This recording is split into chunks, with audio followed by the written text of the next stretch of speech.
semuanya, sebelumnya Assalamualaikum warahmatullahi wabarakatuh. Kembali lagi bersama saya Nurjana Rahman. Pada video kali ini saya akan mengajak teman-teman tentang praktik perbankan syariah ekonomi di Indonesia.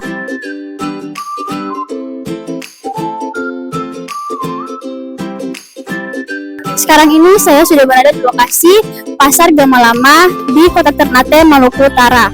Nah, di mana saya akan mengajak teman-teman untuk menyaksikan bersama-sama video yang saya akan mewawancarai narasumber saya, yaitu pedagang di Pasar Gamalama ini. Teman-teman, sebelum masuk ke praktik, mari kita simak bersama-sama mengenai tentang sejarahnya. Nah, tentu ini dia sejarah singkat praktik perbankan syariah di Indonesia. Permulaannya, praktik perbankan syariah di Indonesia sudah dibicarakan pada awal tahun 1980-an. Diskusi-diskusi ini berfokus pada potensi bank syariah sebagai pilar ekonomi Islam. Pendirian BPR Syariah sebelum adanya bank syariah skala penuh, beberapa badan kredit perkreditan rakyat atau BPR Syariah sudah mulai beroperasi sejak tahun 1990-an. Berdirinya Bank Muamalat, tonggak sejarah tahun 1992 menjadi tahun bersejarah dengan berdirinya Bank Muamalat Indonesia. Bank ini menjadi bank syariah pertama skala penuh di Indonesia. Landasan hukum pendirian Bank Muamalat mengacu pada Undang-Undang Nomor 7 Tahun 1992 tentang perbankan. Perkembangan dan regulasi, yaitu ada beberapa poin. Nah, yang pertama, buat banking atau dual banking system. Pada tahun 1998, Undang-Undang Nomor 7 Tahun 1992 direview menjadi Undang-Undang Nomor 10 Tahun 1998. Undang-undang ini secara tegas mengakui keberadaan dual banking atau sistem, yaitu sistem perbankan konvensional dan sistem perbankan syariah. Nah, yang kedua, pertumbuhan pesat. Sejak saat itu, perbankan syariah di Indonesia mengalami pertumbuhan yang signifikan. Semakin banyak bank konvensional yang mendirikan unit usaha syariah atau bahkan mengubah seluruh operasionalnya menjadi bank syariah. Mengenai yang ketiga, regulasi yang mendukung. Otoritas Jasa Keuangan atau OJK sebagai regulator perbankan terus menerbitkan berbagai peraturan untuk mendukung perkembangan perbankan syariah.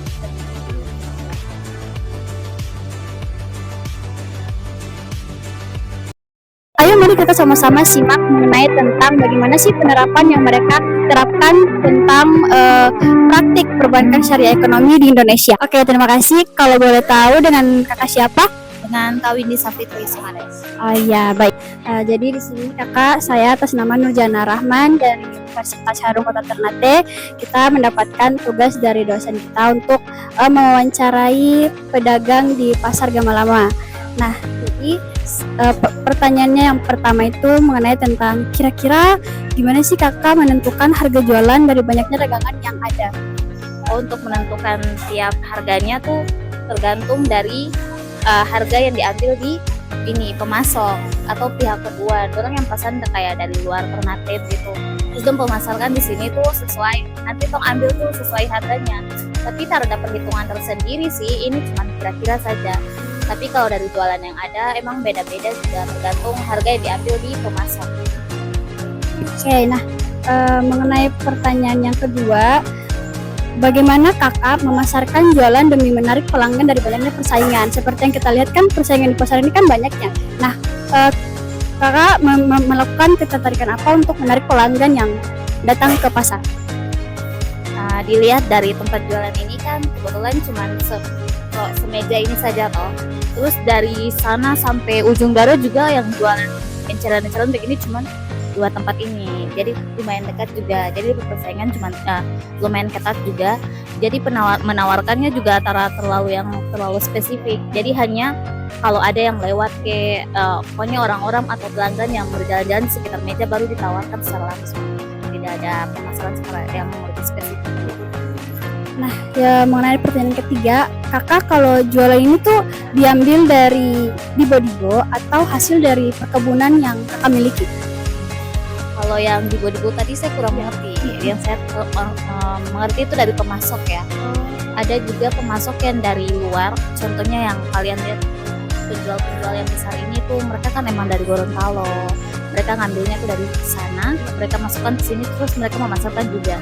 Ada juga masyarakat yang emang dari kota Ternate atau yang tinggal di belakang-belakang gunung itu, mereka juga emang berkebun. Nah, mereka menjual di sini. Nah, dari situ baru saya ambil jualan dari mereka. Ada juga beberapa yang dari kebun juga, kayak ya serai, ada jahe, kunyit, sama lengkuas. Itu dari. Nah, kalau boleh tahu, ini jualannya tuh kakak membantu keluarga dari pihak siapa ya? Jadi kebetulan saya juga mahasiswa akuntansi. Saya nggak setiap hari juga sih jualan. Saya bantu nenek saya berjualan kebetulan. Oh, dari nenek ya? Iya. Oh iya, oke. Nah, tadi kan kakak sempat mengatakan kalau kakak ini termasuk mahasiswa akuntansi. Nah, kalau boleh tahu, di dalam pelajaran kakak dapatkan itu ada tidak belajar tentang perbankan syariah? Oh iya ada. Saya mau bertanya nih, kira-kira dalam penerapan kakak dalam menjual dagangan sehari-hari itu melakukan penerapan syariah tidak? Yang kayak kita ketahui di syariah ini kan belajar tentang hukum-hukum Islami. Nah, kalau kakak sendiri ada tidak penerapan yang dilakukan semacam yang ada pada pelajaran syariah?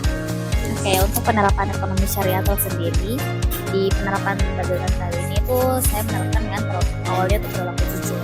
Seperti kalau menimbang orang pembelian jualan, kita timbangnya itu harus secara jujur dengan pokoknya seimbang lah, harus sesuai dengan apa yang pembeli beli. Terus untuk yang kedua tuh kayak barang busuk atau dagangan yang busuk itu tidak diperdagangkan juga kembali. Itu harus bakalan dipilah gitu untuk yang layak dijual dan untuk udah tidak layak dijual itu bakalan dibuang saja atau digantikan dengan yang baru. Terus ada cabai juga, penyusunan per harganya itu kan kebetulan jualannya ada kalau cabai itu nggak kilo ya, kalau ada aja, kalau kadang sih adanya yang kilo. Tapi kalau untuk yang per cupa kayak gini tuh kan biasanya diisi tuh bawahnya tuh disuka, di atasnya tuh baru bagus. Nah, kalau di situ kan harus berlaku jujur ya, seperti hukum Islam yang kalian pelajari juga saya pelajari di kampus itu enggak yang busuk di bawah terus di atas gitu. Terus apa lagi ya? Pokoknya sesuai dengan hukum Islam, sesuai dengan agama juga kan. Oke Kak, baik, terima kasih atas jawabannya. Dan untuk Kakak Windy, terima kasih sudah meluangkan waktunya untuk saya wawancarai. Maka dari itu, terima kasih banyak Kak.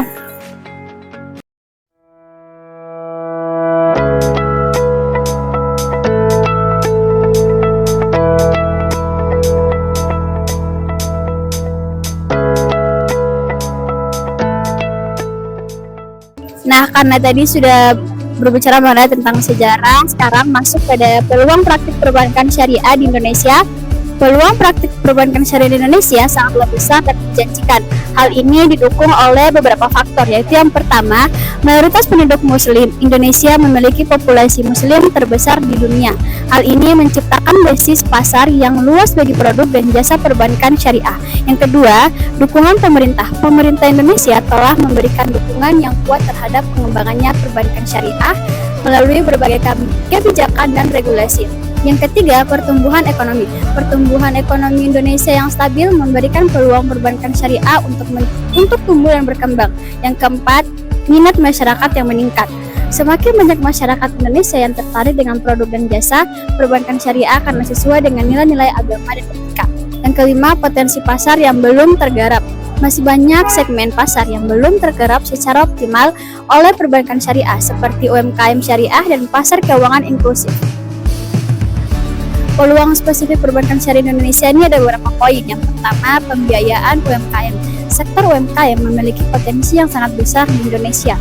Perbankan syariah dapat berperan aktif dalam memberikan pembiayaan kepada UMKM yang sesuai dengan prinsip-prinsip syariah. Yang kedua, produk inovatif. Perbankan syariah dapat terus berinovasi dalam menciptakan produk-produk baru yang sesuai dengan kebutuhan nasabah, seperti produk berbasis digital dan syariah. Yang ketiga, integrasi dengan sektor real. perbankan syariah dapat memperkuat integrasi dengan sektor real seperti pertanian, perdagangan, dan industri untuk mendukung pertumbuhan ekonomi yang berkelanjutan. Yang keempat, peran dalam keuangan inklusif. Perbankan syariah dapat berperan penting dalam meningkatkan akses keuangan bagi masyarakat yang belum terjangkau oleh layanan perbankan konvensional. Yang kelima, ekspansi pasar. Teknologi digital memungkinkan perbankan syariah menjangkau pasar yang lebih luas, termasuk daerah-daerah yang belum terjangkau oleh layanan perbankan konvensional.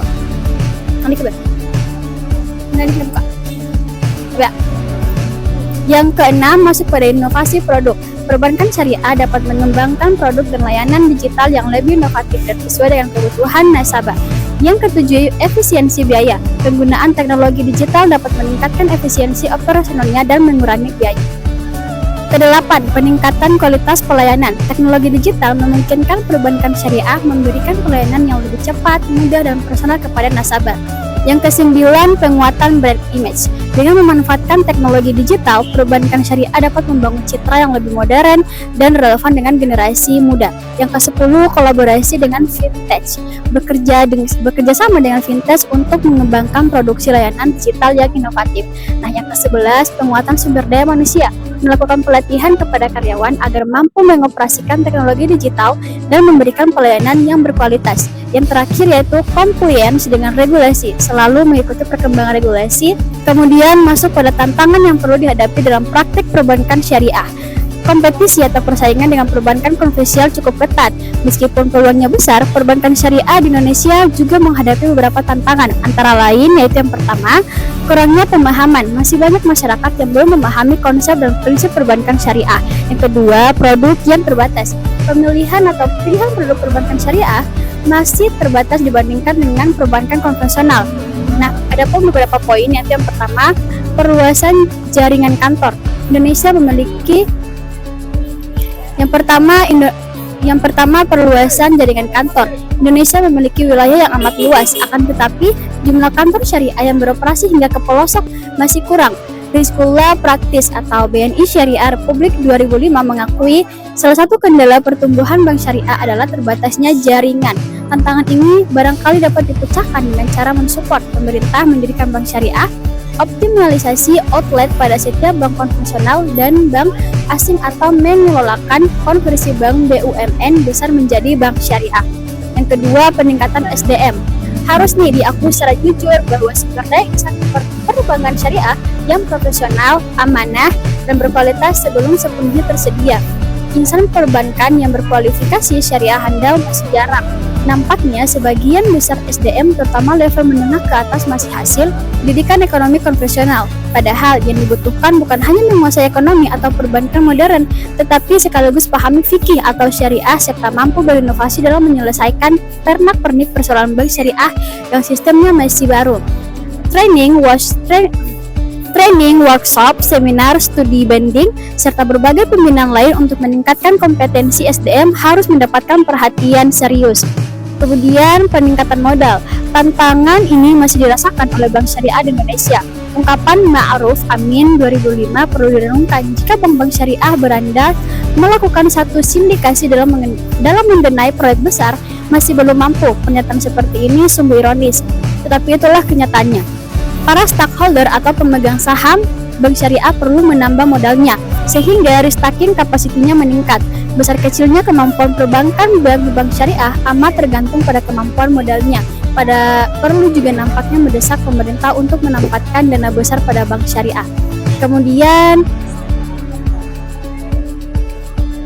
peningkatan pelayanan. Perbankan syariah perlu terus meningkatkan kualitas pelayanannya. Prinsip pelayanan yang ramah, mudah, cepat, dan murah harus menjadi trademark bank syariah. Ramah dan melayani, mudah dan cepat dalam proses, serta murah dalam biaya administrasi. Begitu pula upaya mempermudah akses informasi dan pengambilan uang atau tabungan harus ditingkatkan. Pemanfaatan online internet dan ketersediaan fasilitas ATM di berbagai lokasi strategis dan mudah terjangkau merupakan kepercayaan. Ketujuh, pembinaan dan pengawasan. Dalam operasionalnya, di lapangan bank syariah terus dibina dan sekaligus diawasi. Dibina untuk lebih berkembang, diawasi agar tidak punya penyimpangan. Pengawasan pada bank syariah di daerah termasuk pada bank konvensional yang membuka syariah perlu dilakukan dengan ketat dan hati-hati. Kemudian masuk pada contoh inovasi perbankan syariah di era digital. Yang pertama, pembayaran digital, pengembangan aplikasi mobile banking dan integrasi dengan berbagai platform pembayaran digital. Nah, yang kedua robo sampai advisory, penggunaan algoritma untuk memberikan rekomendasi investasi yang sesuai dengan profil risiko nasabah. Yang ketiga, blockchain atau penerapan teknologi blockchain untuk meningkatkan keamanan dan transparansi transaksi. Nah, yang terakhir yaitu kecerdasan buatan, penggunaan kecerdasan buatan untuk personalisasi layanan dan deteksi fraud.